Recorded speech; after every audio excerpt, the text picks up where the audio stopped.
Within an area smaller than half a square kilometer, you will find sites that shaped the spiritual lives of over 4 billion people. That is not a metaphor.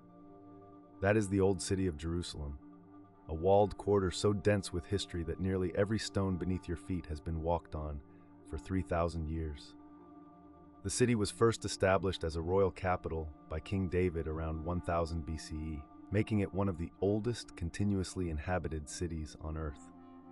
But here's what strikes most visitors first.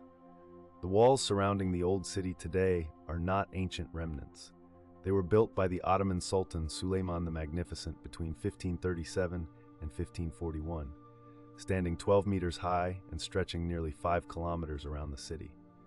Inside those walls, the old city is divided into 4 distinct quarters: the Muslim, Christian, Jewish, and Armenian quarters. Each one carries its own architectural language, its own sounds, its own aroma of spice and incense. The Western Wall, the holiest site in Judaism, is a surviving retaining wall of the Second Temple compound, destroyed by the Romans in 70 CE. Millions of believers press folded prayers into its ancient stones every year, a tradition of quiet faith that has continued for centuries. Directly above the Western Wall stands the Dome of the Rock, completed in 691 CE, making it one of the oldest Islamic structures in existence. Its golden dome, visible from across the entire city, marks the spot where Muslims believe the Prophet Muhammad ascended to heaven.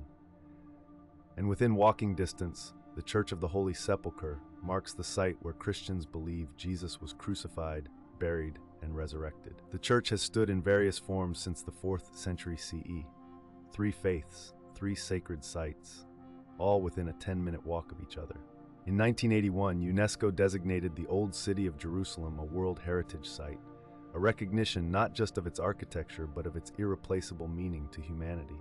Some places are simply geography.